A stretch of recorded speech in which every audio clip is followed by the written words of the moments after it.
اللہ کے رسول صلی اللہ علیہ وسلم کی زندگی میں 12 ربیع الاول کا دن کیسا تھا؟ اللہ کے رسول صلی اللہ علیہ وسلم بیمار تھے، 4-5 دن پہلے سے ہی بیماری بڑھتے جا رہی. جس دن 12 ربیع الاول کا تھا اس دن فجر کے بعد صحابہ اپنے اپنے کاموں کو چلے گئے. اللہ کے رسول صلی اللہ علیہ وسلم عائشہ رضی اللہ تعالی عنہ کے گھر میں ہے. فجر کے بعد بیماری اور زیادہ بڑھ رہی ہے، تکلیف اور زیادہ بڑھ رہی ہے، طبیعت بگڑ رہی ہے. اللہ کے رسول صلی اللہ علیہ وسلم قریب میں پانی کا جو پیالہ رکھا ہوا تھا، ہاتھ اس کے اندر ڈبوتے اور اپنے چہرے پہ پھیر لیتے اور اپنی زبان سے کہتے لا الہ الا اللہ، اللہ کے علاوہ کوئی معبود نہیں ہے، اللہ کے علاوہ کوئی حقیقی معبود نہیں ہے. موت کے لیے بڑی سختیاں ہیں، موت کے لیے بڑی سختیاں ہیں. موت بہت تکلیف والی چیز ہے، بہت سختی ہے موت کی.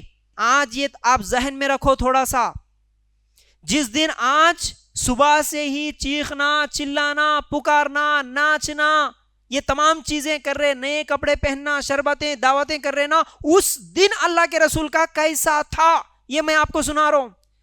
اس دن فجر سے ہی اللہ کے رسول کی تکلیف بڑھ رہی ہے، اللہ کے رسول کی بیماری اور زیادہ بڑھ رہی ہے، طبیعت بگڑ رہی ہے. اللہ کے رسول موت کی سختی میں بے چین ہے، تکلیف میں ہے. فاطمہ رضی اللہ تعالیٰ عنہا اللہ کے رسول کی تکلیف کو دیکھی، بولی ابا تمہاری کو بھی یہ تکلیف ہو رہی کیا؟ تمہارے کو بھی موت کی سختی ہوتی کیا؟ اللہ کے رسول بولے ہاں بیٹا، یہ میری آج آخری تکلیف ہے، اس کے بعد تیرے ابا کو کوئی تکلیف نہیں ہوگی. اللہ کے رسول ہمیشہ بوسہ دیتے تھے، بیٹی جب بھی آتی کھڑے ہو کے بوسہ دیتے تھے. اللہ کے رسول بیٹی فاطمہ کے پیشانی پہ بوسہ دیتے تھے، لیکن اللہ کے رسول کی آج اتنی طاقت نہیں ہے کہ وہ کھڑے کے بوسہ دے. اشارہ کرتے ہیں، فاطمہ قریب آتی ہے تو اس وقت کان میں کہتے ہیں ایک بات، اس کے بعد فاطمہ رضی اللہ تعالیٰ عنہ رونا شروع کر دیتی ہے. پھر قریب کرتے ہیں، پھر کان میں کچھ اور بات بول دیتے ہیں تو فاطمہ رضی اللہ تعالیٰ عنہ مسکرا دیتی ہیں. اللہ کے رسول کی یہ تکلیف کو دیکھنے کے بعد فاطمہ رضی اللہ تعالیٰ عنہ کو تکلیف ہو رہی، میرے ابا یہ تکلیف میں ہے.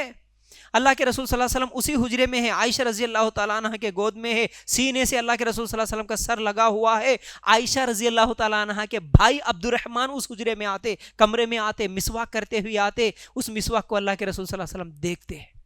اللہ کے رسول کا دیکھنا عائشہ رضی اللہ تعالیٰ عنہ سمجھ جاتی اور پوچھتی ہے اللہ کے رسول کیا آپ بھی مسواک کرنا چاہتے ہیں؟ آپ مسواک کرنا چاہتے؟ یعنی اللہ کے رسول کی بیماری اتنی زیادہ تھی کہ وہ زبان سے بول بھی نہیں سک رہے تھے کہ مجھے بھی مسواک کرنا ہے، صرف دیکھ رہے تو اشارہ سمجھ جاتی ہے عائشہ رضی اللہ تعالیٰ عنہ. اور اللہ کے رسول صلی اللہ علیہ وسلم بار بار دعا کرتے، اے اللہ، ہاتھ اٹھاتے آسمان کی طرف دیکھتے، ہاتھ اٹھا کے اللہ تعالیٰ سے یہی دعا کر رہے، اے اللہ، اے اللہ ان رفیقوں کے ساتھ، اے اللہ ان دوستوں کے ساتھ، اللہ وہ نبی، وہ انبیاء، وہ صدیقین، وہ شہداء، وہ صالحین، اللہ ان کے ساتھ مجھے بھی صحبت نصیب فرما. یہی دعا اللہ کے رسول صلی اللہ علیہ وسلم دھیرے کر رہے تھے، ہونٹوں کی صرف حرکت ہو رہی تھی. اللہ کے رسول آسمان کی طرف نگاہ اٹھا کے، ہاتھ بھی اٹھا کے یہ دعا کر رہے تھے. یہ دعا کرتے کرتے ہی اچانک اللہ کے رسول کا ہاتھ نیچے گر جاتا ہے. اللہ کے رسول صلی اللہ علیہ وسلم کے پاس ملک الموت آتے ہیں اور اللہ کے رسول صلی اللہ علیہ وسلم کی روح قبض کر کے لے جاتے ہیں. عائشہ رضی اللہ تعالیٰ عنہ کو یہ یقین ہو جاتا ہے کہ اللہ کے رسول کی روح قبض ہو گئی، ہاتھ نیچے گر گیا. یہ 12 ربیع الاول کا دن تھا. جیسے ہی یہ خبر پھیلی کہ اللہ کے رسول صلی اللہ علیہ وسلم کا انتقال ہو چکا ہے، صحابہ پریشان، صحابہ سب دوڑ کے آئے، دیکھنے کے لیے آئے. پورے مدینہ میں لوگ حیران پریشان ہو گئے اور اتنے پریشان کہ کچھ کہنا، کچھ بولنا، کیا کرنا کچھ بھی سمجھ میں نہیں آ رہا تھا. صحابہ کے لیے سب سے بڑا خوشی کا دن جب وہ لوگ اسلام قبول کرے تھے، اور سب سے بڑا غم کا دن جس دن اللہ کے رسول کا انتقال ہوا تھا. عمر رضی اللہ تعالیٰ عنہ جیسے ہمت والے صحابی بھی تلوار لے کے مسجد نبوی کے سامنے ٹھہرے ہوئے، محبت میں بول رہے میرے نبی نہیں مرے، جو بولیں گا میرے نبی مرے میں اس کی گردن اڑا دوں گا. میرے نبی کو تو اللہ تعالیٰ خالی موسیٰ علیہ السلام کی طرف بلایا 40 راتوں کو، آتے میرے نبی محبت میں تھے، وہ ہضم ہی نہیں ہو رہا تھا کہ میرے نبی انتقال ہو گئے. آتے میرے نبی، کوئی بولا نبی مر گئے میں مار دوں گا، تلوار لے کے ٹھہرے. اب عمر رضی اللہ تعالیٰ عنہ کو سمجھانے والا بھی کون، وہاں پر ہمت سے بات کرنے والا بھی کون؟ ابو بکر صدیق رضی اللہ تعالیٰ عنہ آتے ہیں. جب معلوم ہوتا ہے کہ اللہ کے رسول کا انتقال ہوا تو فوراً ابو بکر صدیق رضی اللہ تعالیٰ عنہ آئے، اللہ کے رسول صلی اللہ علیہ وسلم کو بوسہ دیتے، کتنے خوش نصیب وہ صحابہ.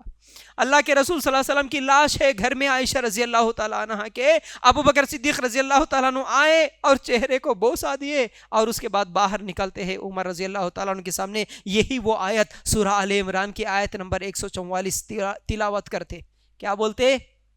وما محمد الا رسول قد خلت من قبله الرسل افئن مات او قتل انقلبوا على اعقابكم. کیا ہے آیت کا ترجمہ؟ محمد صلی اللہ علیہ وسلم تو صرف رسول ہی ہے، ان سے پہلے بہت سے رسول ہو چکے، کیا اگر ان کا انتقال ہو جائے یا یہ شہید ہو جائے تو تم اسلام سے اپنی ایڑیوں کے بل پھر جاؤ گے؟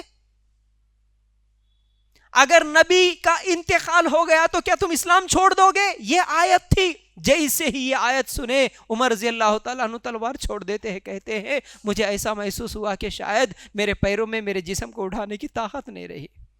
میں تو اس آیت کو بھول ہی چکا تھا. مجھے ایسا لگا کہ یہ آیت ابھی نازل ہوئی کیا. یقین ہو جاتا ہے کہ ہاں اللہ کے رسول صلی اللہ علیہ وسلم کا انتقال ہو گیا. ٹھیک 12 ربیع الاول کے 9-10 بجے کے وقت میں اللہ کے رسول صلی اللہ علیہ وسلم کا انتقال ہوا. پورے صحابہ پریشان ہیں، پورے صحابیات جس کو بھی یہ کیفیت معلوم ہوئی سب بس ہوش میں ہے لیکن بے ہوشوں کی طرح. کیا کر رہے سمجھ میں نہیں آ رہا. بلال رضی اللہ تعالیٰ عنہ کے تعلق سے تو آتا ہے اتنی محبت کرنے والے ہمارے صحابی. بلال رضی اللہ تعالیٰ عنہ بس ایک مجسمے کی طرح ٹھہرے رہے. ایک دیوار سے ٹیکا لگا کہ صرف مجسمے کی طرح ایک پتلے کی طرح ٹھہرے رہے. کیا کروں کیا بولوں کچھ بھی سمجھ میں نہیں آ رہا ہے. اللہ کے رسول کا انتقال ہو گیا، اس سے بڑے غم کا ہمارے لیے کیا دن ہے. ٹھیک ظہر کا وقت ہوتا ہے. صحابہ کہتے ہیں اے بلال تم ہمیشہ اذان دیتے تھے، اے بلال ظہر کا وقت ہو گیا ہے اذان دے دو. بلال رضی اللہ تعالیٰ عنہ کہتے ہیں میں اذان نہیں دے سکتا، میں اذان نہیں دے سکتا. کیوں؟ کہ جب بھی میں اذان دیتا ہوں اذان میں بولتا ہوں اشہد ان محمد الرسول اللہ، میرے نبی سامنے بیٹھے ہوئے ہوتے، میں اشارہ کرتا یہ ہے محمد صلی اللہ علیہ وسلم. میں اذان دوں گا، نبی تو سامنے نہیں بیٹھے، میں کس کو اشارہ کروں؟ میں کیسے اذان دوں؟ یہ مجھ سے نہیں ہو سکتا. صحابہ پھر بھی اصرار کرے، مجبور کرے، نہیں یا بلال ظہر کا وقت ہوا اذان دو.